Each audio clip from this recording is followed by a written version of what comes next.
All right. Hello, everyone. So before we get started, Third Place Books would like to acknowledge that we are on the unceded ancestral land of the first people of Seattle, the Duwamish people, past and present, and honor with gratitude the Duwamish people and the land itself. So welcome everyone to our virtual event space. My name is Allie. You might recognize me from our Lake Forest Park location, and I am your host for this evening. I am so excited to be introducing Yoon Ha Lee and Tae Keller here to discuss the companion to the best-selling and award-winning Dragon Pearl, a Tiger Honor, which just came out this week. But before we get into the good stuff, on behalf of all of us here at Third Place Books, I just want to quickly thank you all so much for tuning in. For those of you who may not know, we are an independent bookstore with 3 locations in the Seattle area. And as much as we miss having these events in our bookstores, it has been such a delight to expand this online program to connect readers and authors in a virtual space. So thank you all so much for tuning in. And of course, for buying books. Your support is what makes all of this possible. If you haven't gotten your hands on a copy of any of the books that come up this evening and you would like to, I will be linking books in the chat. For those of you in the Seattle area, come on in and grab a copy off the shelf, or you can place an order online and come pick them up in store. Or if you're not local or not leaving the house, we of course do ship. So go ahead and follow those links in chat to our website. And while you're over on our website, I definitely encourage you to check out some of our other upcoming events. We have an exciting roster coming up in the new year, including an event or 2 in person, which is very exciting. If you'd like to stay in touch with our community, you can sign up for our newsletter. It's a weekly event, or it's a weekly update about events and exciting releases, our online book clubs, and of course, follow us on any of the major social media platforms. We are at Third Place Books for the quickest updates and recommendations. So we are here for about an hour, and towards the end, we will be taking questions. So if you have any questions, which we very much hope that you do, go ahead and leave those in the Q&A box, which should be either at the top or bottom of your screen. It is different than the chat box, which is great for virtual applause and connecting with each other. I absolutely invite you to share where you're tuning in from in the chat. But when it comes time for questions, please do make sure those end up in the Q&A so we can most easily find them. While you're in our chat and question spaces, I want to remind you to please lead with kindness and refrain from any inappropriate behavior or harassment. For anyone interested, there are auto-generated closed captions available from the menu at the top or bottom of the screen. Select the live transcript button to enable or disable them. And finally, should any technical issues arise, we will work as quickly as we can to resolve them, and we appreciate your patience and understanding. So let's all settle in, because without further ado, I am so pleased to introduce Yoon Ha Lee, the New York Times bestselling author of Dragon Pearl, winner of the Locus Award and the Mythopoeic Award, as well as some adult sci-fi and fantasy, including A Phoenix Extravagant and the Machineries of Empire trilogy, which were all Hugo finalists, Nine Fox Gambit, Raven Stratagem, and Revenant Gun. His newest book is Tiger Honor, a space opera inspired by Korean mythology and a companion to Dragon Pearl. In conversation this evening, I'm so happy to welcome Tae Keller, the Newbery Award-winning and New York Times bestselling author of When You Trap a Tiger, which won the 2021 Newbery Award, and The Science of Breakable Things. She writes about biracial girls trying to find their voices and runs a delightful podcast called Movie Culture, where she dissects the ways movies both reflect and impact our culture. So thank you both so very much for being here. I am so excited to listen in on this conversation. If you need anything, of course, give me a shout. I will be listening, and the same goes for all of you in the audience as well. I will be in chat. And with that, I'm going to pass the stage to our authors. So welcome, both of you. Hi. Thank you so much for that introduction, Allie. Yeah, so Yoon, I'm so excited to be able to be here virtually and celebrate Tiger Honor with you. Also have to shout out the fact that in a few weeks at the Lunar New Year, it'll be the Tiger year. So this is the most perfect time to have this book coming out and to celebrate this book. So for the people who haven't yet gotten a chance to read Tiger Honor, would you just give a quick introduction and synopsis about the book and the series? Sure. Tiger Honor is Korean mythology-based space opera, and it takes place from the point of view of Sebin, who is a non-binary tiger spirit. This means that they can both appear in tiger form and human form. They're kind of a shapeshifter, and they've dreamed all their life of being a starship captain in the space forces like their Uncle Hwan.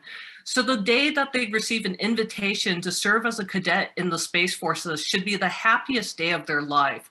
Unfortunately, on the very same day, their family receives a notice that Captain Hwan has been declared a traitor to the Thousand Worlds and is a fugitive from the law. And so Sebin is left navigating not only becoming a brand new cadet, but the fact that their uncle, whom they have loved and respected all their life, seems to have another more sinister side to his personality. That's great. I am lucky enough to have read the book. It's excellent. I just have to say, like, I grew up reading the Percy Jackson series, and the fact that your book exists now in this kind of Riordan presents mythology world for kids is just so meaningful. I'm just so excited about it. So I have so many questions. So there's kind of this joke with writers about how if you add in space to the end of your premise, it just automatically is better. So, you know, zombies in space, Jane Austen in space. But I'm curious about what led you to write Korean mythology in space and kind of what your process was like for blending this Korean mythology and kind of Riordan presents style into space opera. So I do have to admit that I have spent some years in fandom, and I'm very familiar with the idea of adding in space to make something more exciting.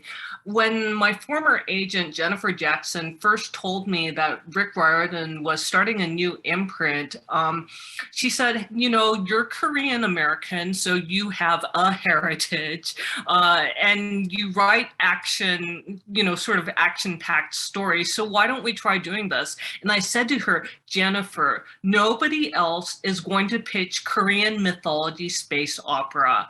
And if you talk to my editor, Steph Lurie at Disney Hyperion, she can confirm this. Nobody else had that exact same pitch. So, you know, Disney Hyperion liked the idea, and that was how I became part of the Rick Riordan Presents family. It was a little bit tricky because I wanted, you know, everyone's familiar with the kind of space opera. The canonical example is Star Wars. You know, you've got your big starships and you've got your droids and you've got the Force. And I wanted to have the big space battles and the starships and the robots, but I also wanted the magic to have a Korean flavor. And so in this case, it meant reading up on Pungsu Jiri, which is sort of the Korean version of feng shui. We're really good at stealing culture from the Chinese. Shamans, control of the weather, ghosts, and fox spirits and tiger spirits, creatures from mythology. So I just threw everything in a blender and went to town. I love that. How much did the book change over the course of from the time you had the original idea and kind of pitched it with your agent and editor to this point now? I think the biggest thing that changed was sort of learning to write for a younger audience, because I started, excuse me, I started writing for adults with Machineries of Empire. And so I wrote fiction that was a little bit more complex, and some people would say obscure, and you know, more complex vocabulary. Machineries of Empire uses some concepts from mathematics. And I was like, I can't do that with a younger audience. And Steph Lurie really held my hand on the learning curve, writing for younger kids without talking down to them. Because like, it's not that kids are stupid, they have less life experience, but they're very, very smart, and they will know if you are talking down to them. That's actually something I really admired in your book, When You Trap a Tiger, which I have right here, was that you wrote in a way that was really relatable to kids, and yet had a very deep story. And that's something that I'm hoping to learn how to do myself. I think that you really did it. And it is so important, because I remember reading books where I was like, oh, I don't feel like the author takes me seriously, you know, and I think that your books really do, and that really matters to kids. It's something that they really notice. Was there anything maybe that surprised you when you were thinking about the difference between writing for adults and writing for kids, beyond just, you know, the vocabulary, but something that you had to learn, and something that maybe you weren't expecting when you were writing for kids?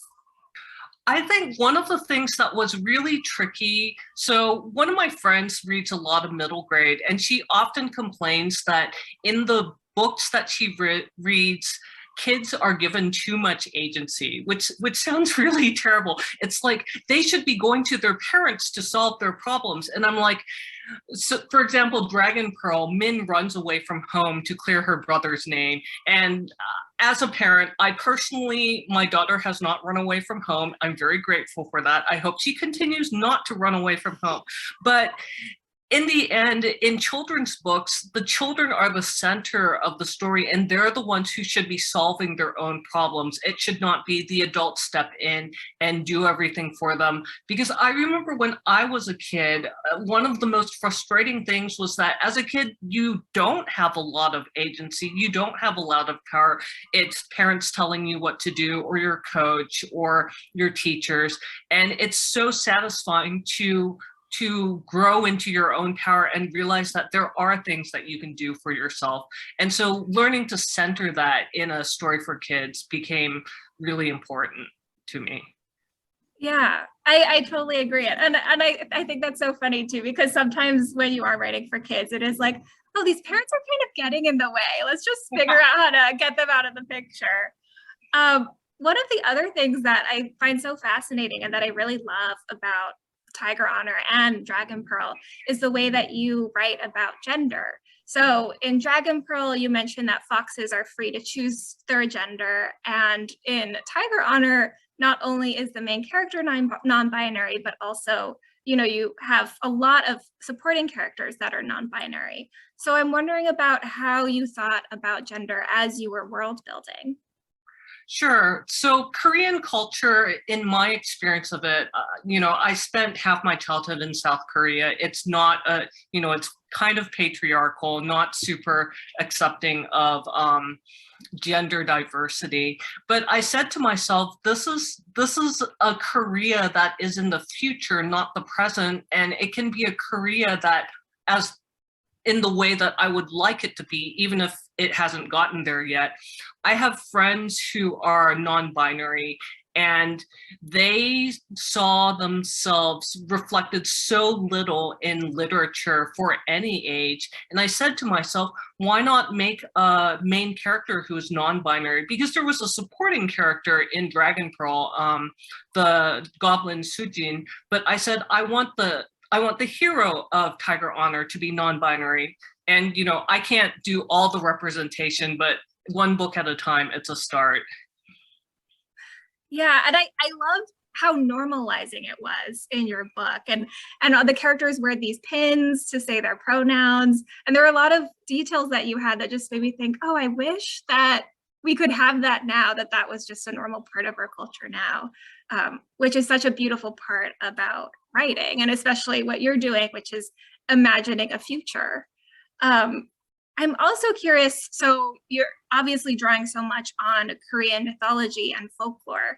I'm curious to know your thoughts about the role of gender in those myths and those folktales, and whether thinking about that influenced the story that you were writing. It absolutely did. So for example, in the Korean folk tales, fox spirits, all the fox spirit stories I ever heard from my parents, they were always women. They were seductresses who would waylay handsome male travelers and, you know, seduce them and do things to them. And I'm trying to keep this age appropriate and then tear out their livers and eat their livers. Or the Korean foundation myth where there's the bear and the tiger in the cave and they're supposed to stay there and meditate to become human. Now, I've never understood why if you are a tiger, you would want to become a human being. That seems like a downgrade, but that's the story as they tell it. And the bear is very patient and virtuous, and she, you know, the story annoys me so much because she's patient and virtuous and, you know, all these things that we want women to be in Korean culture. And she becomes a human, but she's not rewarded with becoming the queen of Korea. She becomes the mother of the king of Korea. Like, that's her reward. And then the tiger meditates for a couple days and is like, nah, I'm not feeling this. This is terrible, and runs out. And that's why the tiger is less virtuous. And I'm like, why is the tiger less virtuous? This meditation thing is terrible. So I've always been, you know, kind of questioning of the sort of sexist strand in traditional Korean folklore, and I wanted to push back against that a little. Yeah, I totally agree. And what you're saying about the origin myth too. I remember hearing some of these stories as a kid, and then when I came back to them when I was writing When You Trap a Tiger, I was like, oh my God, these are really sexist. And how can we transform those stories? So when you were writing Min and then Sebin, how did the myths of the fox and the tiger influence how you developed those characters? In the case of Min, so fox spirits in Korean folklore, or the stories that I always heard, are never good guys. They're always bad guys. And I wanted to push back against that a little. So Min is a trickster. She's kind of a chaos Muppet, you know, the whole order Muppet, chaos Muppet thing. But, you know, she isn't a bad person. She's chaotic and she's impulsive, but just because she's a fox does not mean she's evil. I really wanted to push back against the idea that an entire species or an entire type of creature was automatically evil. And a tiger spirit is the villain in Dragon Pearl, the Captain Hwan who reappears in Tiger Honor. And I said to myself, well, you know, I've set up a tiger character to be evil because I heard so many of the stories where the tigers dress up as your grandmother and they try to eat the children and the children have to escape into the sky. But, you know, hungry tigers everywhere. Tigers were just bad news. And I said to myself, I want the hero of Tiger Honor to be a tiger, to show that not all tigers are evil, but some tigers make poor life decisions. Yes. And what's so interesting about Sebin and the setup of Tiger Honor is that they're looking at their uncle, who is the villain of Dragon Pearl, like you're saying, and trying to figure out what that means for them. So what kind of, can you speak more about Captain Hwan and how you developed that character and what it was like to write that character, both from Min's perspective and then to switch over to writing about Captain Hwan from Sebin's perspective? Sure. So the thing about Captain Hwan is that in Dragon Pearl, you know that he's power hungry and he wants the Dragon Pearl, which has the power of terraforming entire worlds for nefarious purposes. But he didn't have any sort of background or motivation beyond that. And when it came time to propose Tiger Honor to my publisher, I said to myself, you know, Captain Hwan must have a family. He must have friends and loved ones and people who care about him and who love him in turn. And while I couldn't make Captain Hwan the, you know, I don't know, anti-hero of Tiger Honor, because normally with kids books, you want to write from a younger person's perspective. I said, let's make the hero someone who is related to Captain Hwan and who has seen the good side of him, the side of him that is kind and loving and maybe remembers a little bit of what honor is like. Yeah, and And I think it's interesting to see Sebin's perspective, not only on Captain Hwan, but the rest of the world kind of expanding over the course of the book. And it was so interesting to me to see Sebin meet Min, because as the reader, we know Min so well. I'm like, yeah, I spent a whole book with Min. She's great. But Sebin is meeting Min for the first time and kind of feeling very wary. And at first is like, I don't know about this girl. And then when Sebin finds out that Min is a fox, they have those prejudices that come up because they've heard all of these stories about what it means to be a fox and how foxes can't be trusted. So I'm really interested in those themes that you had about prejudice and how you were thinking about prejudice and power when you were writing Sebin. Yeah, I think the thing about Min is that because her family has been hidden from the world, they've been posing as normal people. People haven't had an opportunity to meet foxes and to see that they're, you know, they have certain powers, but they are also people. So they don't get that chance to have a normalized fox experience, I guess. And Sebin has only ever heard about foxes. Min is the very first fox that they have ever met. The whole thing with Min and prejudice against foxes came about because when I was 6 years old, living in Fort Leonard Wood, Missouri, this is a military base. My dad was serving as a surgeon. And I remember we lived in this house on the base, and there was a house to the left, and that was the family of the McCoons. They were very friendly. I went over to their house all the time, played with their daughter, Rebecca. And then there was a house to the right, and I have no memory of the people who lived in the house to the right. And it's like, okay, I guess the house was empty or something. And years later, as an adult, my mother told me that when we moved into that base, that house on the base, the white woman and who lived in the house to the right took one look at a Korean family and refused to let her daughter talk to me or to play with us or anything. Like, she just didn't want anything to do with us. And I'm like, wow, this was part of my childhood, and it just sort of went whoosh over my head because I was so busy throwing sand at the people on the moon and, you know, riding on slides and things. But, you know, this kind of prejudice is alive and well, even today, unfortunately, and it's something that people have to deal with. And I wanted to explore that through how people perceive and treat men. Yeah, and I think you did that so well. And having that layer of abstraction with the fantasy, I think it helps kids, you know, understand those things and maybe deal with them in a way that's not so literal to what they're dealing with at that moment.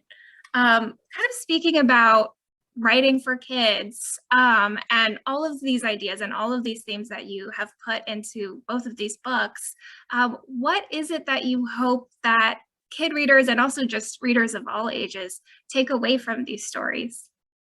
I think from Tiger Honor, I would like readers to take away the idea that you should always hold on to your dreams. Like, Sebin's dream is to be a starship captain, and they want it more than anything in the world. But you have to know what you're willing to do for your dream and what it's not okay to do for your dream. Like, I think sometimes the things that you choose not to do are just as important as the things that you do choose to do. Sort of like, what price is too high to pay for this dream? So that's something I would like readers to be thinking about. That's so present in Tiger Honor, especially the way that Sebin is thinking about loyalty, because at certain points, or at the beginning of the book, you know, they're fully loyal to the Tiger Clan. And then there's also the question of, should they be loyal to the Space Force? And, you know, then there's their friends. And how were you thinking about that question of loyalty and how to show readers how to know who to be loyal to and where to put your actions, who to follow and how to lead? Yeah, one of the things that I was thinking of as I wrote Tiger Honor was the influence of Confucianism in Korean culture. So obviously it comes from China, but Korea, China is right there. So Korean culture has stolen a lot from Chinese culture. And one of the big things in Confucianism is respect for your elders. And this isn't, it has its good points and it has its bad points, just like any other belief system. But one thing Sebin grapples with, and one thing I certainly have grappled with throughout my life is like, when do you know how much to trust that authority figure? How far, how do you know when to go along with them and when to take a stand? And that's something that I felt very strongly as I wrote this book. Yeah. So this is something that I like to ask all of my writer friends after they publish a book, they're all done writing it. It feels like it offers so much insight into the writing process. But what was the most challenging part about writing Tiger Honor? Like, what was your dark night of the soul moment when you were writing? And then on the flip side, what was the most rewarding part? I think the hard part of Tiger Honor was actually structural. So I wanted to structure it kind of like a thriller, but for kids. And I was like, okay, that's a very nice idea, Yoon Ha, but you've never written a thriller before, so we're going to have to do some research. And I actually went to Google and I typed, how do you write a thriller? And I looked through all these beat sheets and synopses and, what are common elements that thrillers have. I bought some books on how to write thrillers, and I did a ton of research on that. And I don't know whether it shows in the book or not, but sort of absorbing that technical information was the hard part for me. Yeah, I've definitely done my fair share of Google, how do I write a book? And it helps, it's helpful. And so what was the most rewarding part then? I think the most rewarding part was coming to the end. Really, I am a checklist person, so I have my planner and I have a checklist for every day, and every day I have to check off, I wrote half a chapter of the book, and then after doing this for long enough, I get to check off, I completed the book, it's done. There's just sort of this like intense rush that I get from finishing a book, and then it's like, wow, I finished a book. What do I do with my life? I have no purpose anymore. Then you just automatically start the new book. Yeah, pretty much. Yeah. So you mentioned that you are a planner. Does that mean that you outline everything very meticulously? And if you do, does your actual draft look different from your outline, or do you stick with it pretty closely?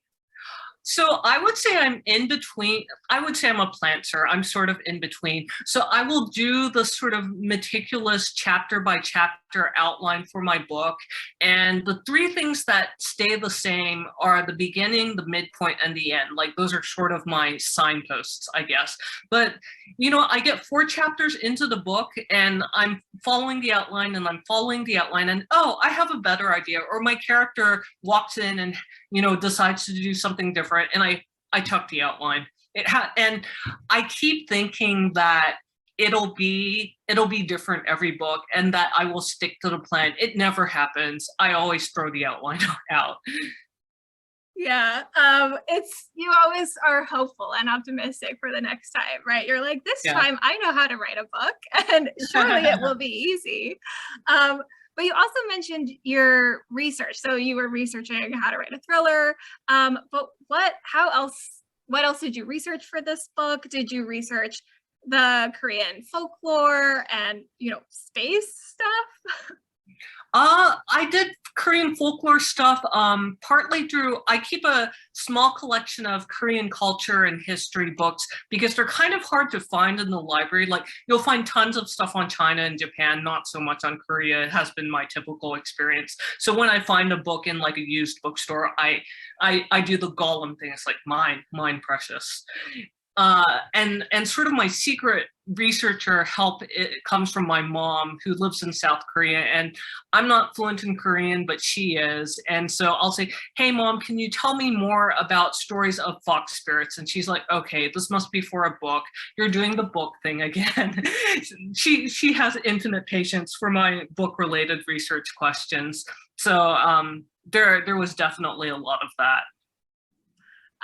At some point, I'll have to talk to you about your collection of Korean history and mythology books. I have had the same experience of it's not easy to find them.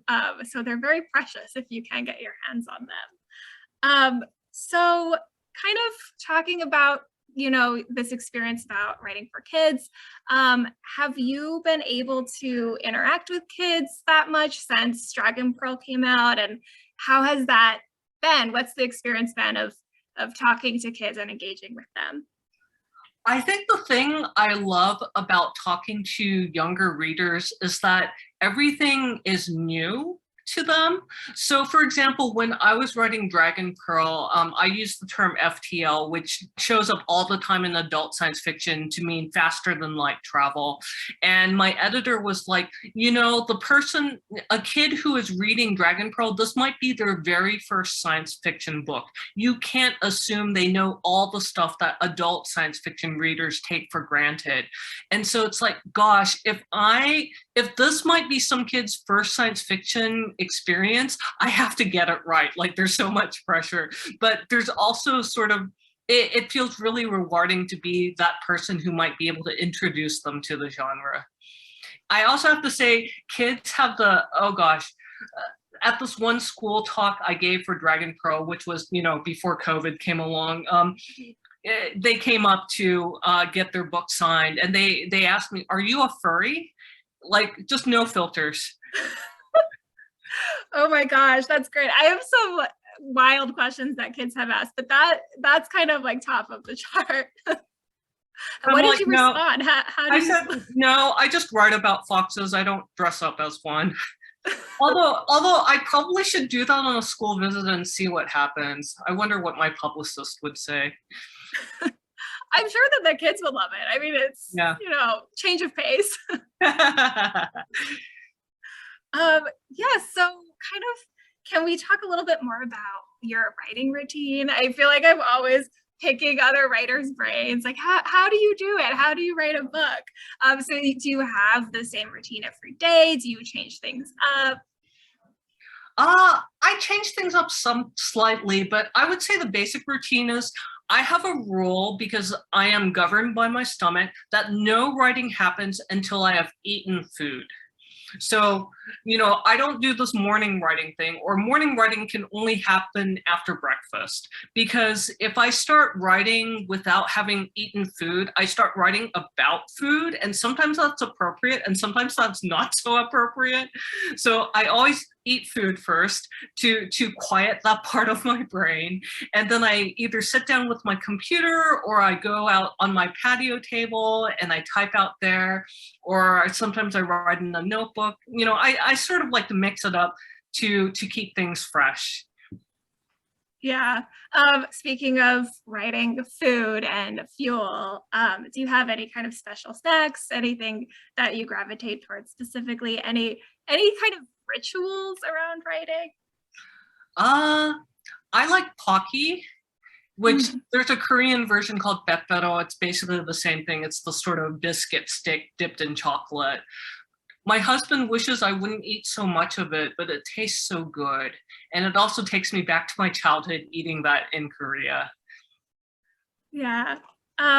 So kind of speaking about your childhood, and I'm curious about how you got to be a writer and how you found that path. You kind of mentioned fandom, so I'm wondering if that played a role in it. I actually discovered fandom later, but in third grade, I had a teacher named Mr. McCracken at Seoul Foreign School, and once a week he would dress up in what I now recognize was probably a Superman suit, and he called himself Story Man. And he would teach us creative writing, and he was so adamant that everybody has a story inside of them. And up until that point, I loved reading, I loved books, but I didn't really have a clear idea of where books came from. I would go into the library, and I had this sort of picture in my head that the ceilings would open up once in a while, and books would float down from the heavens onto the shelves, and that was where books came from. And then Mr. McCracken was like, no, people write books, authors write books. And I'm like, aha, I am a person. So someday I'm going to be an author. And I decided to become a writer. And I started writing stories that I inflicted on my little sister. She's still my beta reader years after the fact. So yeah, that was how I found my path, I guess. I love that. I love the image of the library ceiling just opening up and then books floating down. I mean, obviously it's great for us that authors really do exist, but I mean, that would also be kind of amazing.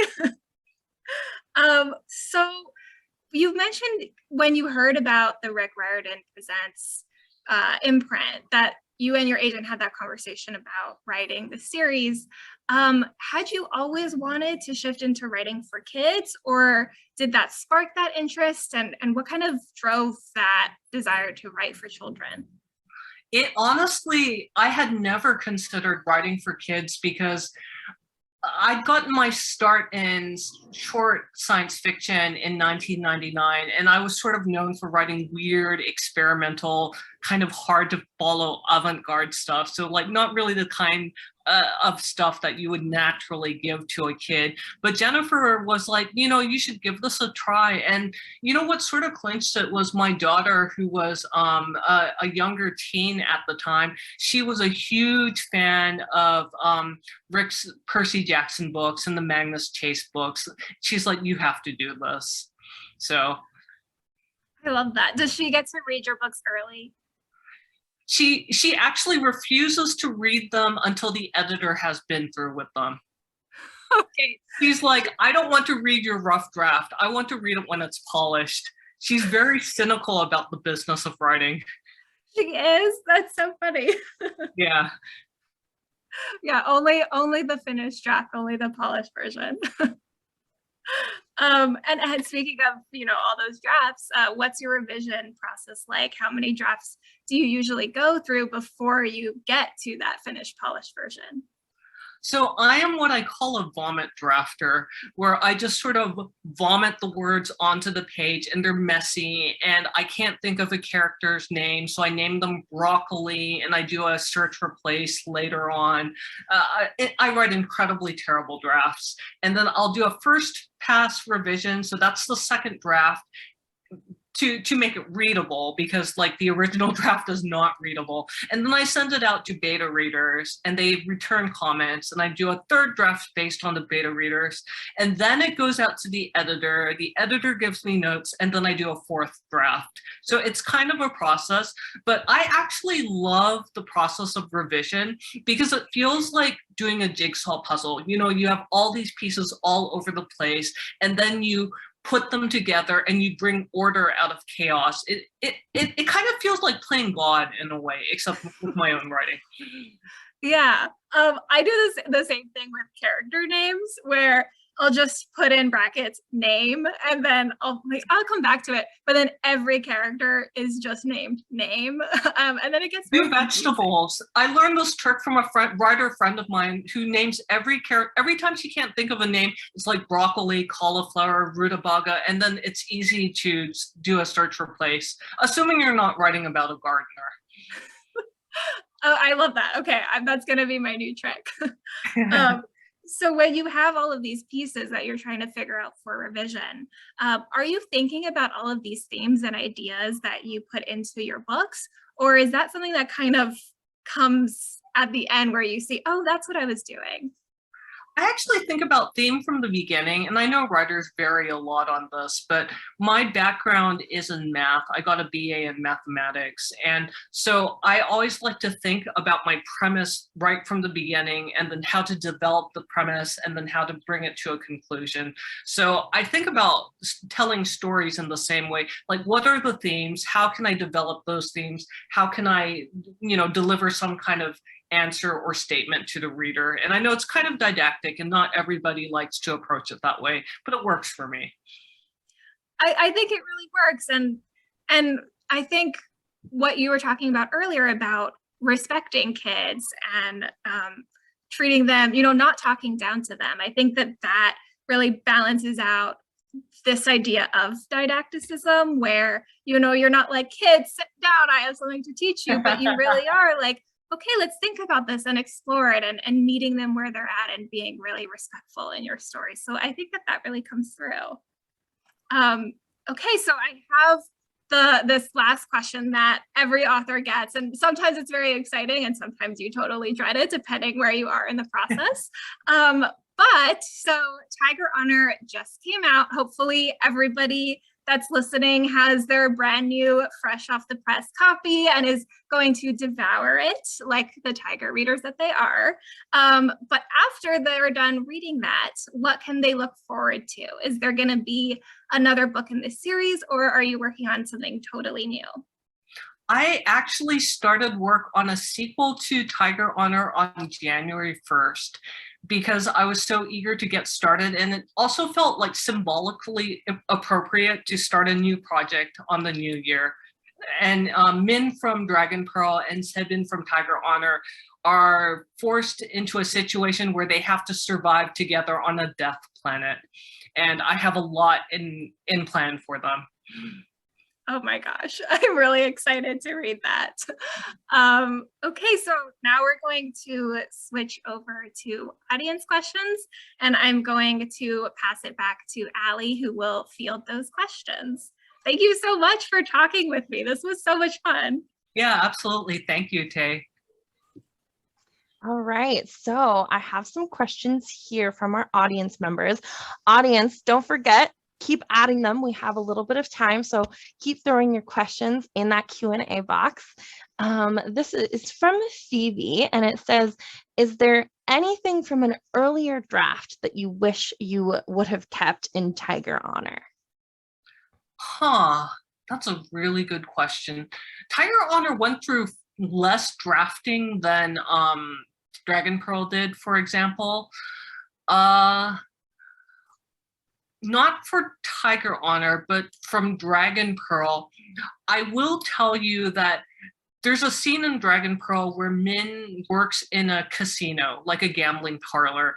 And I put it in there because it was an homage to the Mos Eisley Cantina from Star Wars. And also when I was in South Korea, I used to walk by gambling parlors all the time. It was just a normal part of life.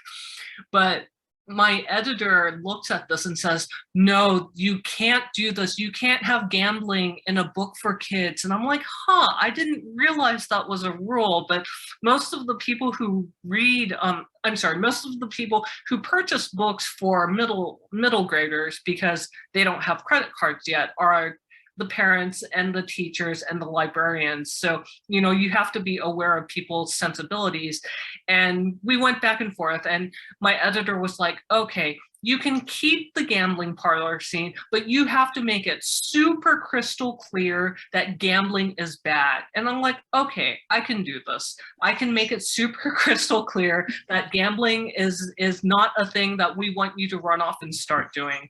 So that's sort of my editorial intervention story. That is too funny. So let's see. Oh my gosh, great questions. So Deborah would like to know, which book is your favorite, Dragon Pearl or Tiger Honor? Tricky. I think I had more fun writing Tiger Honor because Dragon Pearl was my learning curve book. It was the first time I was writing for younger readers, and that meant that it was trickier. Like I would keep trying to write these long, complicated sentences with lots of semicolons, and my editor would send it back and say, no, you cannot have all these semicolons, and this sentence is too long and complex. So there was just sort of a long, hard journey learning how to write in a way that is clear without sacrificing the depth of story.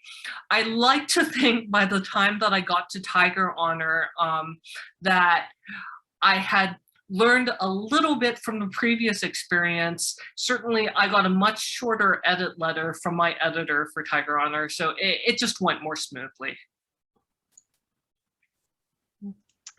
So I have an anonymous attendee asking if they're wondering if there are guidelines for authors writing for the Riordan imprint.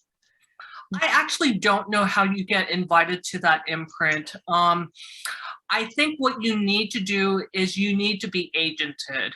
So, and usually the way you get an agent in science fiction and fantasy is that you have a completed novel and you query the agent with the novel, and depending on what they think of your query and your sample chapter or whatever, they decide to take you as a client or not. But I think it's probably not possible to get into the imprint unless you have an agent. So we still have a few minutes. So if anybody else has questions, go ahead and throw those in the Q&A. We would love to hear from you. But in the meantime, I have a question. I love asking authors, especially authors who write for kids, what kind of a reader they were as a kid. So Yoon, what kind of reader were you when you were young? My mom has a story of how when I was, I think, 4 years old, I knew how to read. We were moving, so all the books in the house had already been packed except for the telephone book. She caught me reading the telephone book. I would read everything from the backs of cereal boxes. I would sit in the library and read Greek mythology and basically any sort of nonfiction. My mom got us an encyclopedia set. I read the encyclopedia. I promise I also read like fun stuff, like actual novels, but I basically read voraciously as a child. So here's a question from an anonymous attendee that says, have you read other books in the Riordan imprint, and which did you enjoy and why? I've read a few of them. The thing is, they come out every month, and unlike my childhood, I am a very slow reader now, and for some reason, writing cuts into the time that I have for reading, so I don't have as much time to do it as I like. I've read the Arusha books by Roshni Chokshi. I can definitely recommend those. Those are based on Hindu mythology. Tristan Strong, how does the title go? It's like Punches the Skies by Kwame Mbalia. That one is African mythology and Black heritage. And Jennifer Cervantes's Stormrunner books. Carlos Hernandez's Sal and Gabby Break the Universe actually are also science fiction using the quantum physics many worlds hypothesis. And Carlos has an incredibly funny narrative voice. So, I think you can't go wrong with any of them. It's just, what is your particular flavor that you're interested at the moment? Are you interested in multiple universes or Hindu mythology, or maybe you'd like to try all of them? They're all good. So this is from Robert, and it says, which character represents you the most? I'm much more like Min. I am not orderly, dutiful, or particularly useful. Min is a chaos muppet, and if you've ever, so you see the Zoom background, which has this giant white tiger and comes from my book cover by the talented Vivian Toe. But if you could see what is behind the Zoom background, my office is not the office of an orderly, well-organized person. It is the office of a chaotic person. So I think Min is definitely the character I identify with. I like that. I'm a chaos goblin too. So Alexa would like to know, what is your favorite book by a Korean author? By a Korean author. Oh gosh. I can't remember the title of it, but there's this really riveting and kind of horrifying historical book for children by Linda Sue Park, who's Korean. And oh, I think it's called When My Name Was Kyoko. It's something like that. And it's basically about the experience of Korean teenagers during the Japanese occupation, specifically during World War II, when Korea was a Japanese territory. And there's this girl, and she has to take a Japanese name, and her brother gets selected to be a kamikaze pilot. So it's about that situation. So obviously it's not for the faint of heart, but I found it a really gripping read. Okay, so I just found that, and I'm going to link it in the chat, folks, if you want to go check it out. So, oh, here we go. Christopher says, how hard was it to balance the magical elements with the science fiction elements in this series? I think as long as you're consistent with how the magic or the technology works, readers will let you get away with a lot. So for example, in the Thousand Worlds, you have starships and they travel between planets and they pretty much do what a starship does in a TV show. But they also run on something called Punjiri, which is Korean feng shui. And this is sort of like, you organize everything in a harmonious way so that it generates good luck. So if you disrupt that structure, that organization, like you put your bookshelf in the wrong place, that generates bad luck and it affects everybody. So just making sure that the reader was familiar with the rules, making sure I explained how things worked, and then staying consistent with them. Very cool. Very cool. So we have time for just a couple more questions. So if anyone has more, go ahead and throw those in the Q&A. I would like to know if you were to write in a different genre right now, what would you choose? I would actually love to try writing thrillers. I mean, you've done all the research. Yeah, I've done the research. I like the genre. I really loved Hunt for Red October when I read it way back in middle school during the Stone Age. And I just enjoy tense, action-packed reads. So I think that would be a lot of fun. Very cool. Very cool. So Christopher adds, what was the Korean variant of Feng Shui? Was that Korean variant of Feng Shui also an influence on the formation effects of machineries of empire? Sorry for follow-up and off-book question.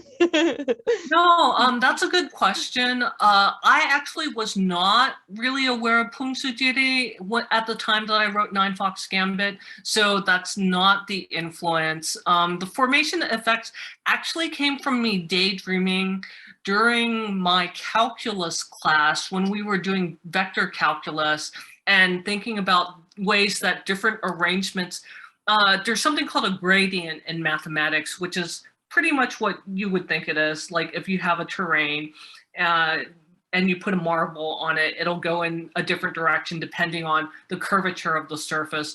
So, gradients and vector fields led me to think that, hey, maybe I could make a magic system based on this. That's where that came from. But it's true that Feng Shui is a magic system that does something very similar. And I wish I'd thought of researching it earlier. So cool. So cool. So I think for sort of our last, here we go. I think for our last question, I would love to know, is there an experience that you had where you first learned about the power of language? Or was there a moment where you realized like, oh, I want to be a writer? I think it goes back to, there was a book that was a retelling of Jason and the Argonauts called The Golden Fleece. And I don't remember the author. This was back in first grade.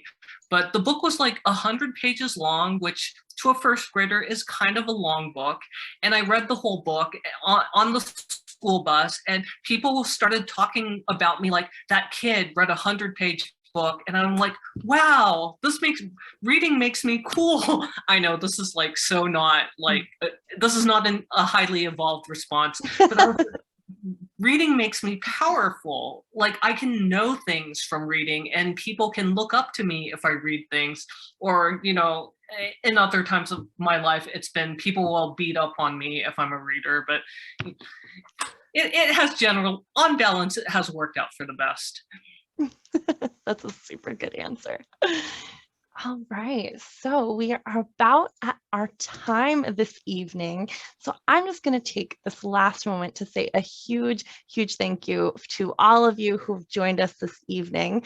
For anyone who would like to get your hands on a copy of Tiger Honor, I'm going to go ahead and link this one more time in chat. Give me just a second so that you're not scrolling around. So here is that link. Go ahead and follow that over to our website. Let us know, of course, what you thought of this event, either in person or on our social media. We always love to hear from you. Yoon and Tae, huge, huge thank you for being here tonight and for sharing your work with us. This has been such a joy. Are there any last things that you'd like to say before we say goodnight tonight? If you have a choice between being a reader and being a tiger, be a book reading tiger. That is such a solid call. All right. So with that, I think that's the perfect note to end this on. So let's just all say goodnight, shall we? Good night, everyone, and thank you all. Thank you, everyone. Good night.